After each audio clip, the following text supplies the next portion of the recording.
Hey everyone, welcome back to a new video. My voice is not quite there, but we are getting there.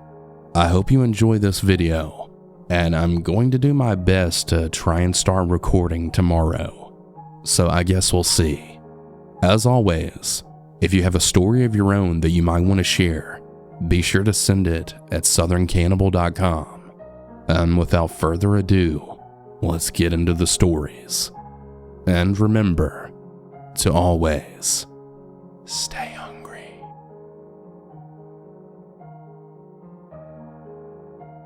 To begin, for some context, I'm a 23-year-old male who was 22 at the time of this story. It is quite lengthy, so apologies in advance. So the incident in this story happened to me in late 2021.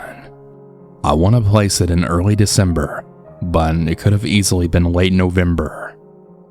All that matters is that it was dark and about 4 o'clock in the morning. So I worked the late night shift at my local grocery store every night, beginning at 9 p.m. to 3:30 a.m., or sometimes even 4 a.m., depending on how much had to be done. On this particular night, we got to leave early. So as usual, I gathered up my things, put on my high visibility jacket for the walk home along the dark country roads, and left. I stopped at a local gas station for a cup of coffee to keep me somewhat awake and alert for the walk, which usually took about half an hour. My job is about 2 miles from my home, and only the first mile or so is lit with street lamps. The rest is complete darkness, except for one solitary light outside the local cattle market. This is important. So I'm walking along the road. No music or anything playing, as I wanted to be super aware of everything going on around me, and I knew I could be vulnerable walking alone at that hour in such a quiet place. I get to the part of the road where the streetlights stop and walk along. You know, just another uneventful, paranoia-filled walk home alone, or so I thought. A car then sped by me and up the road. I caught the make and license plate as it drove by. It was a 2004 Toyota Camry. I noticed as it sped up the road that the lights seemed turned off. I found this strange and decided to take off my jacket to be less visible. When I got further up the road to where I could then see the cattle market light without being visible, I could see the Camry parked just out of the light on the side of the road with all the lights off, and I saw 2 large-looking figures standing behind it. I froze. I don't think I've ever been as panicked in my life. It was too coincidental for me. There was no reason for them to be there. That market only occurs once a month on a Saturday afternoon, and it was 4 a.m. on a weeknight. My mind sprung to them wanting to kidnap or rob me or something. I crossed to their side of the road, still far back enough to be out of view, and I crouched behind a tree. I decided to walk back the way I'd come and to the relative safety of a lit up area and review my plan further. I made it back when I then heard a car approaching. I took out my phone and I pretended to be on a call. My heart sank when the Camry sped by. My fake phone call must have spooked them though, because that was the last time I saw their car. My parents were asleep at home, and for some reason, I thought it would be silly to call and wake them up. I'd sent my girlfriend at the time video and voice messages explaining the situation, to which she then called me to make sure I was okay, and she told me she'd stay on the phone with me until I made it home. I told her I was fine and proceeded to take the longer way home, which was about a mile further than the other way, but it was lit up far better. I made it home and I actually got in huge trouble for not calling once I explained what happened. I fell into bed around 6:30 a.m. and I even had a nightmare about what had happened if I had stayed walking up that road. I'm very thankful my instincts kicked in that night and told me to stay quiet, hidden, as well as to leave, instead of keep walking and hope everything would be okay. I'm really glad I trusted those instincts.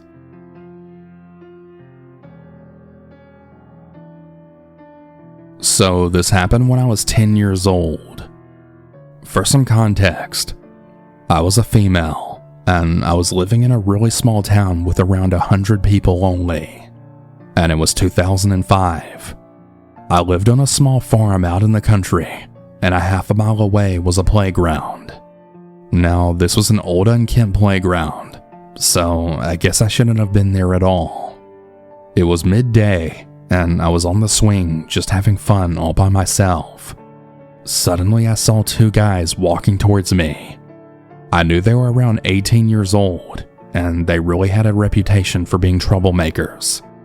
Anyways, I kept swinging, and they then walked up to me without saying anything. They took something out of their jacket, and I then saw them light something on fire, and then a second later, I heard a loud boom. I finally understood what it was. They were throwing fireworks at me while I was swinging. I cried and I begged for them to stop, but they just kept setting fireworks on fire and throwing them at me. So I just kept swinging hard and trying not to be hit. I started screaming and crying. Meanwhile, back at the farm, my dad was outside and he had heard me screaming, so he ran as fast as he could to get to me. Now, my dad is a big guy and he's tall and strong, and I had never seen him look so angry before when he then saw what they were doing. The guys saw him and they started to run. My dad asked if I was hurt, but I said no. He told me to run home and he then took off running after them. Later on, I found that my dad had actually ran after them for like 30 minutes until they fell to the ground, begging him not to hurt them. He beat the crap out of them and they never looked at me or talked to me again. And all the bullies I had stopped bullying me after that day. The police were never involved in this, but the whole town knew what happened. I'm guessing I was about 7 to 9 years old at the time this occurred. I was in a big box bulk shopping store running amok as usual. Back in the mid-1990s, it was still relatively acceptable to have your children wander around without parental guidance. My parents would often let my older brother and I all on our own to venture through the local mall or through any big box store. Times have obviously changed since then. At this time, I remember spotting a piano display towards the front of the building just before the cash registers. As curious and as young as I was, I situated myself onto the piano bench and began tapping on some keys. Soon after, I had noticed an unusual couple approaching me. A presumably mentally disabled man with an older woman, perhaps his mother or caretaker. The man began to start making a scene, yelling at me to get down from the display. Eventually, an employee comes to check on the situation and approaches me. She asks me to get down and to join my parents, but to my horror, she's not referring to my actual parents. She's referring to this strange man and his female counterpart. I remember telling the employee that they were in fact not my parents. She asked me to confirm if this is true, and I say yes.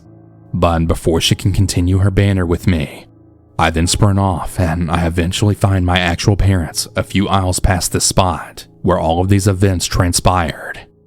I've yet to mention any of this to my parents to this present day, but the memory is in fact clear to this day. The strange couple were convincing the store employees that I was their child and needed assistance to get me to them before leaving the store. I'm 32 years old now, and this has haunted me so much since then.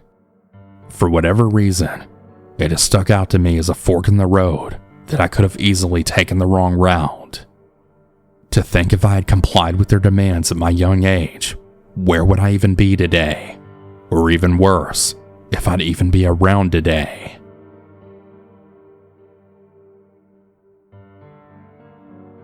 To this day, I still really believe that I saved my little sister from an attempted kidnapping. It was a Friday night, and we were grocery shopping at Walmart for some food because our fridge was pretty cleaned out. Keep in mind we were about 30 minutes away from our home, so we weren't really familiar with the Walmart we were shopping from. I was a 13-year-old girl who was very skinny, and I couldn't even defend myself if I tried. My little sister was 10. After we were done looking for what we needed, we were looking for a checkout lane. As I said, we weren't too familiar with this Walmart, so it took us a while to find one. I was pushing the cart with my sister beside me, and my mom and dad were at the front of the cart. Now, the Walmart was close to closing, so we were in a bit of a rush. As I was walking, I felt someone behind me. I don't know how to explain it, but I just felt someone very close to me. They were so close behind me, in fact, that I could feel them right up against me. As I was still pushing the cart, I looked behind me, and I saw a very tall man. He looked middle-aged, had gray/white hair, and he had to be over 6 foot, and he was wearing a black leather jacket. That's all I remember. Again, my parents had their backs turned to the front of the cart, so they had no idea this man was behind me like this. My little sister also had no idea, which I found surprising because she was right beside me. As we were walking, I kid you not, I saw his hand reach for my sister, and I then grabbed my sister's arm and I pushed her away. I had so many questions. Why was he so close behind me? Why was he following us for so long? And why was he trying to grab my sister? I was terrified. As I pushed her away, she yelled at me to stop. I'm not going to lie, I did get a little pissed off with her. I don't know why everyone was so unaware of what the fuck was going on. We finally found a checkout lane, and you guessed it, he followed us there too. Now, what I found so bizarre was that he didn't even have anything in his hands. He also had someone else with him, which I also found weird, because when he was walking so close behind me, he wasn't with anyone else before. And also, why was he at a checkout lane if he didn't have anything to purchase? There were just so many red flags. My dad even tried making small talk with the guy, as he was always a friendly guy like that. I guess the man seemed like a nice guy to them, but I knew deep down that he was a freak. My dad had asked him what he was doing, and the man literally just said in these exact words, "I'm just watching her bag up the groceries." Which, I mean, he wasn't lying. He was literally just standing there staring at my sister put the bags in the cart.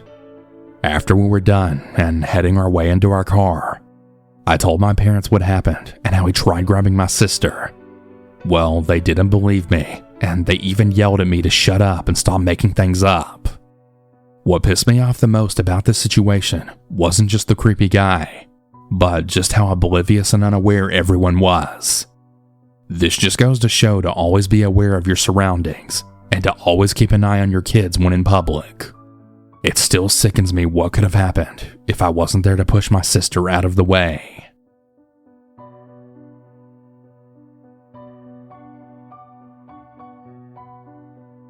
If you haven't finished your holiday shopping yet, don't panic.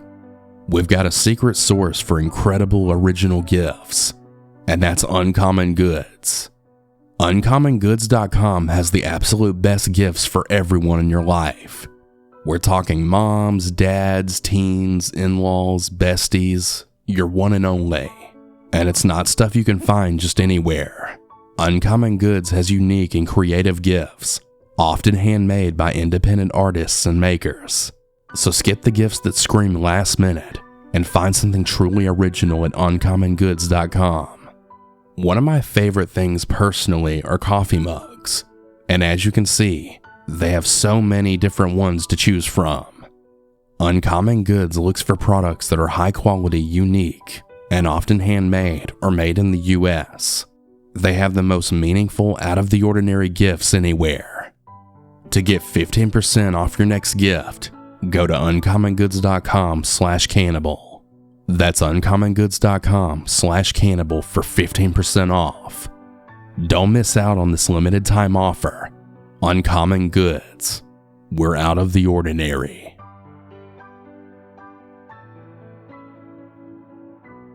I live in a large East Coast city.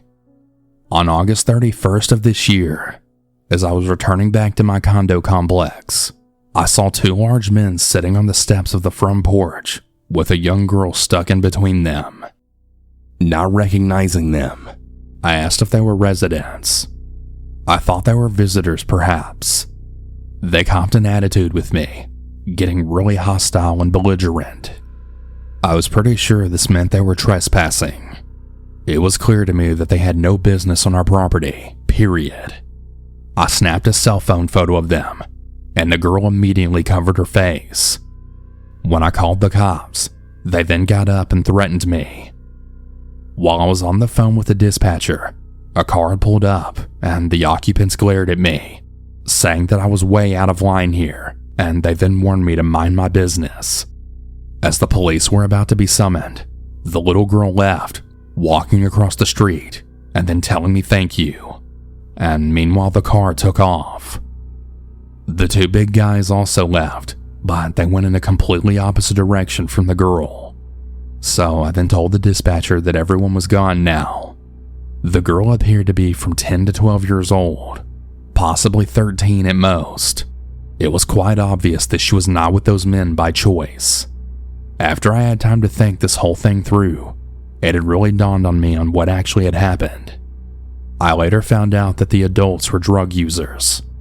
In fact, another group of trespassers were using drugs on the adjacent porch. It appeared that in hindsight, the car which showed up was intended to pick up the little girl, which is why its two occupants were so hostile to me. Apparently this whole incident was some kind of scheme to kidnap a child, sell her to traffickers, and then use the money to buy drugs. Later on, those same two thugs saw me on the sidewalk nearby, and they actually threatened to kill me. Sometime a few weeks later, a man had buzzed me in our building's call box. He said that he was locked out of his unit, and he asked if I could let him in the building. I asked him for the unit number, but all he told me was second floor. "Which unit?" I inquired. "All the way down to the end," he said. He wouldn't give me his name. Knowing the residents of the second floor, I could tell he wasn't one of them, so I refused to let him in. To this day, I still don't know who he was, but I have a pretty good idea. I have a feeling he's one of those thugs. Even now to this day, the story is still so incredibly disturbing to me.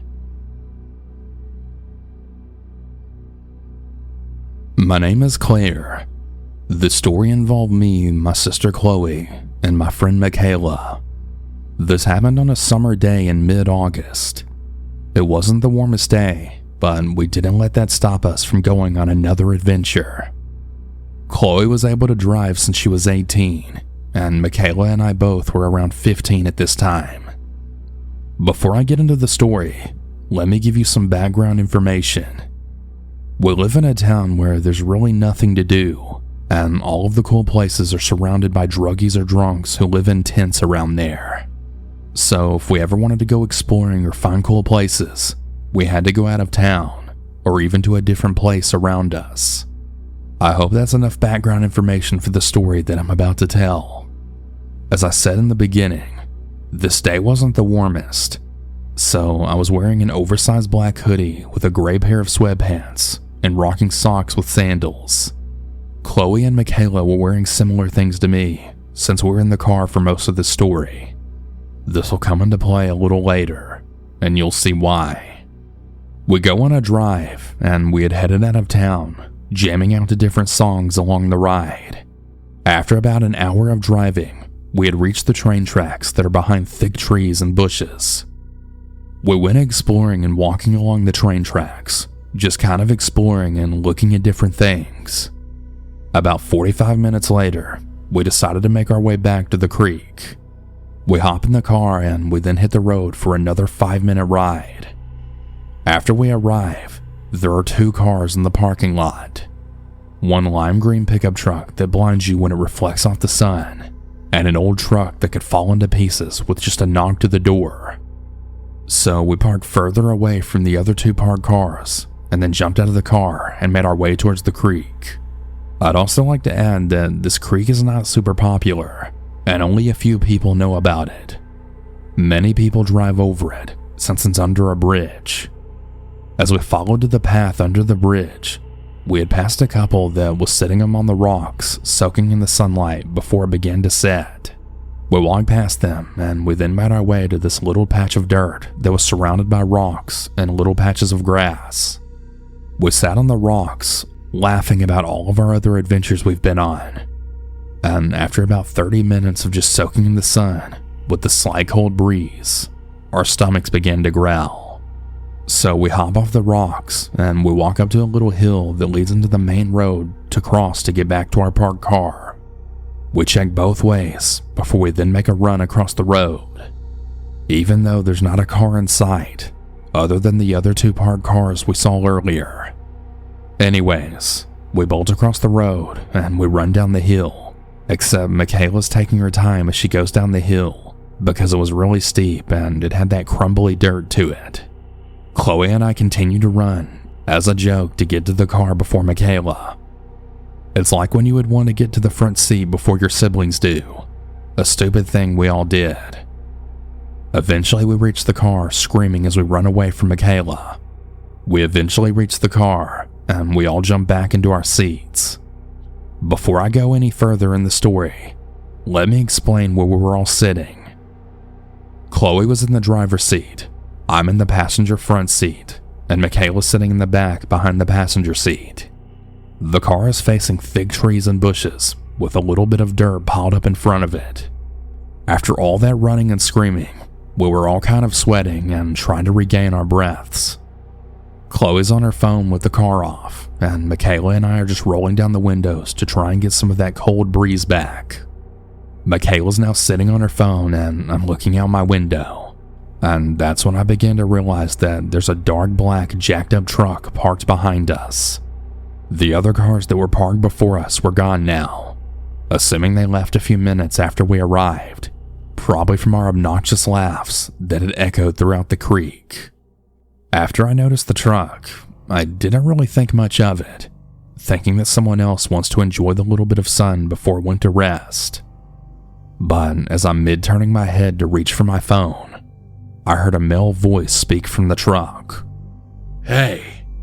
I jolt my head back towards the window, peering into the truck. I see a guy who looks like he's in his later 20s, and he's wearing a black cap, and he had blonde hair sticking out along the edges. My first thought was that he was in a phone call and was just beginning his conversation. So I turned my attention back to my phone, and after like 30 seconds, the man repeats himself. "Hey." I look up towards the truck again, and I make eye contact with the guy after a second hey. Michaela is now also evaluating the situation. When I then made eye contact, he says these next 8 words that then made the panic begin to start. "Wanna go on a drive with me?" I kind of just sat there, not really sure if I heard him correctly. But he then said, "Come on, I don't bite." Those words sent a chill down my spine. Instead of answering, however, I turned my head and I began to pretend that I'm texting someone. When I grab my phone, the man then says in an annoyed, crabby voice, "Fine, never mind then." That's when I tapped Chloe's shoulder to see if she was hearing what this guy was saying. Chloe was still typing on her phone and answering all the text messages that she missed when we were down by the creek. I turned my head to the back seat to see if Michaela had heard the man. And when I look at Michaela, she's giving me that same look of, "You're hearing him too, right?" I then look back at Chloe once more, and that's when she also started to pick up on the situation. But before we could finish on communicating through the looks on our faces, the man again repeats himself. Hello?"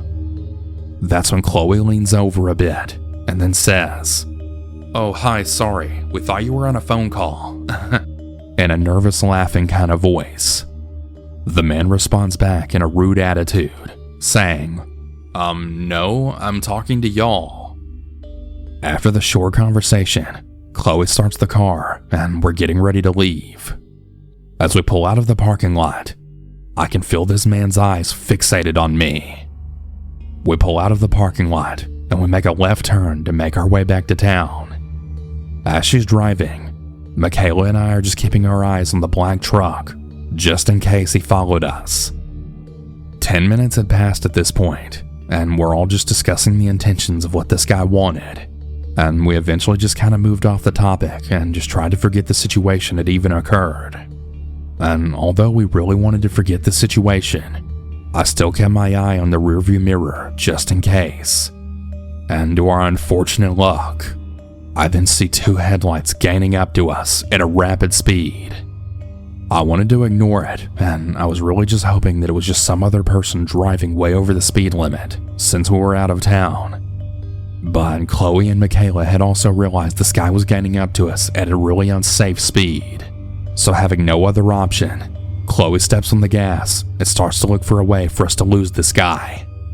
Michaela's also watching the road quickly disappear as this guy's getting closer and trying to fully confirm that this was the same guy from 20 minutes ago. And to no surprise, it was the same black truck with the same blonde-haired man who we had just talked to moments earlier. Eventually, after about 5 minutes straight of this guy staying right near us, he must have let off the gas a bit because we were finally able to regain the space between the two of us. He didn't stop following us, but it seemed like he was starting to, except that he was not going to reach us. At this point, we're all just trying to keep ourselves together and trying to think of a fast plan. It's pitch black at this point, with barely any street lights. Like when you looked out the window, it was fields of nothing but pitch blackness. But this is when Chloe was able to realize that there happened to be a driveway coming up in a few feet. But we would have to stay at our speed and be able to turn up the driveway in just enough time for the truck not to see us. The driveway was around a slight curve that if you're going fast enough, the car behind you would be able to lose sight of your car for at least a few seconds. So with nothing to lose, Chloe gets right around the side corner, hits the brakes slightly, and makes a turn into this driveway. Chloe then immediately turns off the car, with all of the lights turning off with the turn of the key. We all just sat there silently praying that this truck wouldn't see us parked in this driveway. Suddenly the black truck goes swooshing by us and not showing any signs of stopping. As soon as the truck was finally out of our sight, that's when the relief finally hit us, that this weird-ass guy had not seen us get away. After a few minutes later, we eventually decide that it should be safe enough to head back to town. I'm really happy to say that we weren't stupid enough to get into this guy's truck, because I really never want to know what this guy's intentions were.